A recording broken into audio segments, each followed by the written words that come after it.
Bonjour les amis, j'espère que vous allez bien. Installez-vous confortablement et n'oubliez pas d'attacher vos ceintures car nous allons voyager dans le monde fascinant des métavers. Mais avant cela, générique.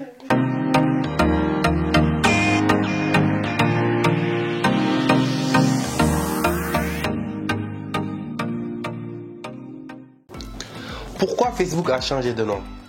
Comment télécharger et installer TikTok ou les applications que vous avez sur votre smartphone, votre téléphone, directement sur votre ordinateur. Et plus encore, vous attend sur cette première édition de Sunu Geek, l'émission qui vous plonge dans le monde fascinant des nouvelles technologies.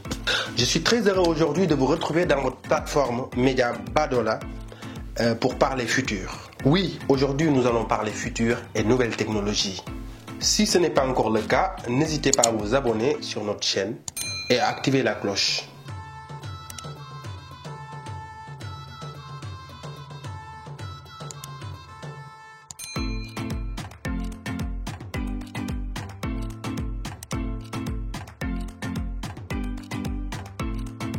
Les métavers. Qu'est-ce que les métavers? C'est quoi ce monde parallèle dont nous parle Mark Zuckerberg, qui le considère comme le futur de l'Internet? Oui, rien que ça, le futur de l'Internet. Il y croit tellement qu'il a changé le nom de son entreprise. Aujourd'hui, Facebook ne s'appelle plus Facebook, mais il s'appelle Meta, en référence au métavers. Alors, la définition que je peux vous donner, c'est que les métavers, c'est un monde virtuel dans lequel on peut avoir tout type d'interaction qu'on peut avoir dans le monde réel. Donc, vous avez compris, quand je dis interaction, c'est-à-dire on peut y travailler, on peut y jouer, donc on s'immerge dans ce monde pour y jouer.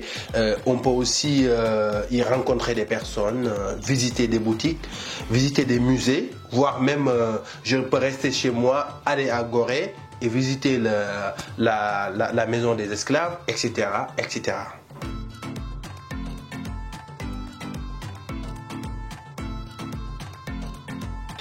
Comment s'immerger dans les métavers? Comment rentrer dans ce monde parallèle, dans ce monde virtuel? Alors, pour rentrer dans ce monde virtuel, nous avons principalement deux outils, c'est-à-dire les casques de réalité virtuelle, mais aussi il y a les casques de réalité augmentée ou les casques de réalité mixte. Et aujourd'hui, il y a même des startups qui travaillent sur des lentilles de contact pour entrer dans les métavers.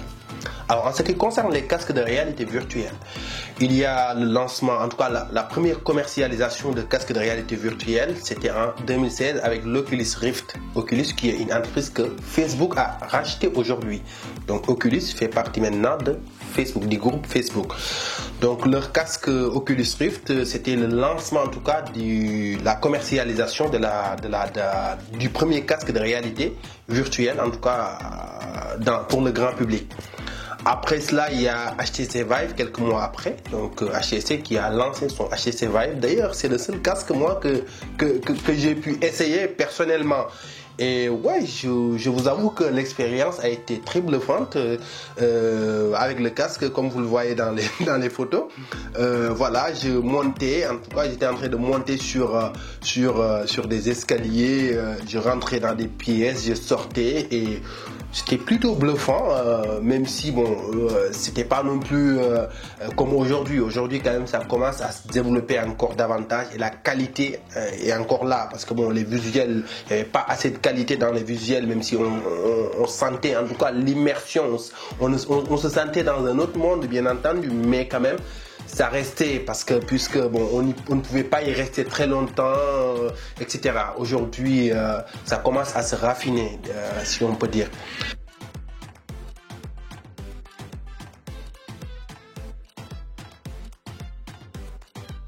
Il y a aussi les casques de réalité augmentée.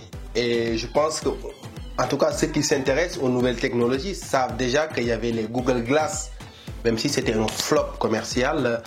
Mais quand même, c'était quand même assez bluffant. Alors, le problème, c'est que les gens étaient très réticents avec ces verres. C'était des lunettes, mais avec une caméra. Donc voilà, les gens se sentaient quand même assez... Voilà, ils ne voulaient pas interagir avec des personnes qui portaient ces lunettes parce que bon, c'est comme si la personne te filmait, etc. Donc au final, ça a été un flop commercial, il faut le dire. Mais voilà. Mais après, il y a Microsoft qui a lancé les HoloLens. Oui, les HoloLens, c'est un casque très fascinant. Je l'ai jamais utilisé, hein, mais j'ai vu quand même pas mal d'applications, en tout cas d'utilisation de ces casques de réalité augmentée. Donc HoloLens, il y a hologramme. Donc on te sort pas, tu ne t'immerges pas dans un nouveau monde, mais tu es dans ton monde. Hein. Tu vois, par exemple, si tu es dans ta chambre, tu vois ta chambre, mais tu vois, par exemple, sur ta table de chevet, tu peux voir un moteur d'avion. Si tu as envie si tu es ingénieur en aéronautique, tu peux voir un moteur d'avion que tu peux bidouiller, etc. Voilà, tu peux voir un cœur qui est là devant toi. Si tu es médecin, par exemple, ou un étudiant en médecine, tu peux voir le cœur devant toi que tu peux manipuler, hein, donc en faisant des gestes. Donc tu tournes le cœur, tu peux ouvrir le cœur, voir ce qu'il y a. Donc voilà. Donc au final, c'est très intéressant parce que ça permet à la personne d'apprendre des choses. Donc avant, on nous montrait des vidéos, voir des photos et tout, mais aujourd'hui, avec ces nouvelles technologies, on peut apprendre encore beaucoup plus simplement et ne pas faire appel à des applications directes, par exemple, ouvrir le cœur des animaux, etc., etc. Donc, c'est très fascinant comme technologie, etc. Et il y a, à côté de ça, des lentilles. Hein. Bon, pour l'instant, il n'y a pas de lentilles commercialisées, mais il y a des prototypes qui sont en train d'être essayés, par exemple, lors du CES de 2021 ou 2022, c'était récent, mais je ne sais plus si c'est 2021 ou 2022. Voilà, des lentilles qu'on met et on a des informations, etc. Je ne sais pas comment ça marche, mais c'est très fascinant.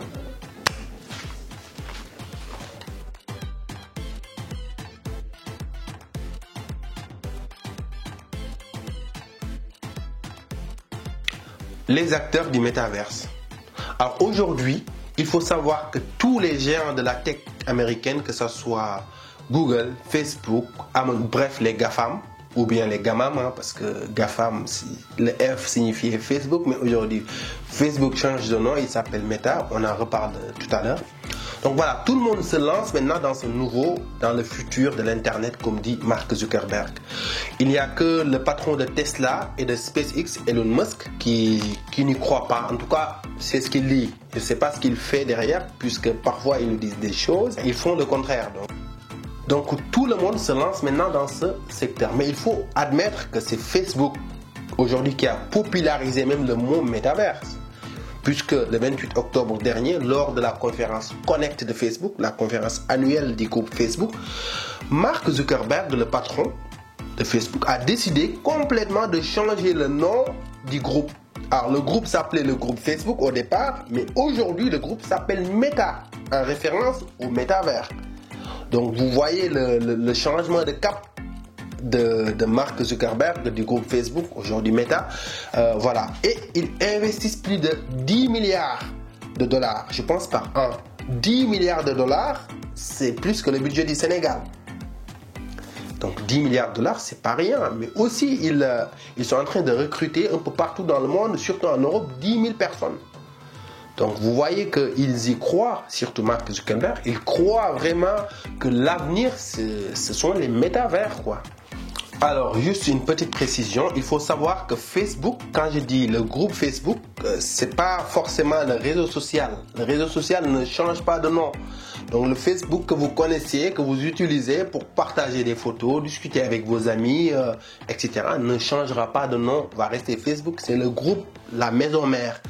Puisque dans Facebook, il n'y a pas que Facebook, le réseau social, il y a WhatsApp que nous utilisons tous les jours. Hein. Il y a aussi Instagram ou Instagram, ça dépend. Il y a Oculus, etc., etc. Donc Facebook, c'est un groupe avec plusieurs applications, plusieurs sites, plusieurs services. Alors, il faut savoir que Microsoft aussi s'est déjà positionné sur ce marché avec les casques HoloLens. Mais Microsoft mise plus sur la réalité augmentée, en tout cas jusque-là. La réalité augmentée, c'est-à-dire, comme je vous l'ai dit tout à l'heure, la réalité virtuelle qui t'immerge complètement dans un nouveau monde virtuel, et la réalité augmentée Tu restes dans ton monde, mais tu peux interagir avec des objets virtuels, avec des choses virtuelles, etc. Donc Microsoft s'est déjà lancé dans la réalité mixte, mais aujourd'hui, beaucoup, parce que récemment Microsoft a racheté Activision Blizzard. Activision Blizzard avec 70 milliards, donc le plus gros rachat de Microsoft et aussi le plus gros rachat de l'industrie du jeu vidéo.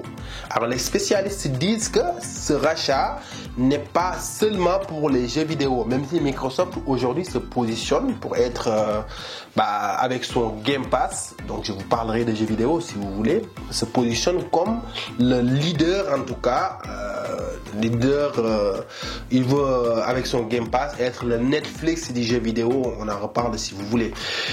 Mais voilà, dites-le moi en commentaire si ça vous intéresse. Je peux vous parler aussi de la guerre des consoles entre Microsoft, Sony, etc. Donc il faut comprendre que ce rachat, les spécialistes disent que c'est aussi pour les métavers, c'est aussi pour la réalité virtuelle, puisque Activision aussi s'est lancé dans cette guerre.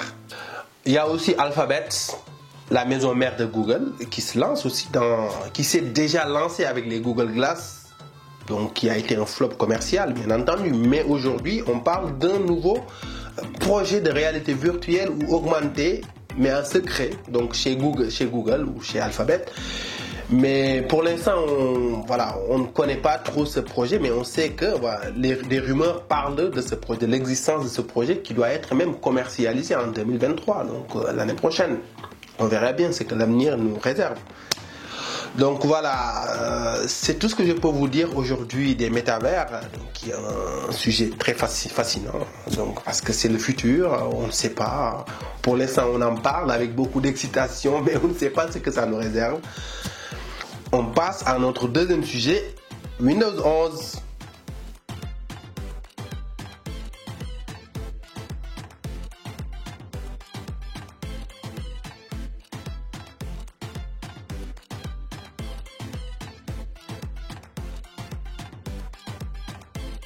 Alors, je vais vous parler de Windows 11. Alors, Windows 11, c'est le nouveau système de Microsoft qui va remplacer Windows 10. Il a été lancé en octobre dernier, octobre 2021, par Microsoft pour remplacer Windows 10. Donc, Windows 11 embarque plusieurs nouveautés. Et la plus visible, c'est le menu démarrer. Donc, vous savez que dans Windows 11, le menu démarrer, sur Windows 11, le menu démarrer est à gauche. Alors aujourd'hui, le menu démarrer est au centre avec des icônes très proches des icônes qu'on a sur nos téléphones. Ce n'est plus les tuiles qu'on voyait, les tuiles dynamiques. Aujourd'hui, c'est comme des icônes, des applications sur Android ou iOS pour les iPhones, etc. Donc voilà. Et Windows 11 embarque aussi plusieurs nouveautés. Il y a l'intégration de Teams, Microsoft Teams, donc pour discuter, etc. C'est comme le WhatsApp, disons que c'est le WhatsApp de Microsoft. Il y a aussi l'intégration des jeux vidéo, etc. Mais alors, il y a une nouveauté très attendue, et c'est pas la première fois que Microsoft essaye d'intégrer les applications Android, mais cette fois-ci c'est plus abouti, puisque aujourd'hui il y a le store d'Amazon, le store d'Amazon qu'Amazon utilise, parce qu'Amazon a son store parallèlement au Play Store.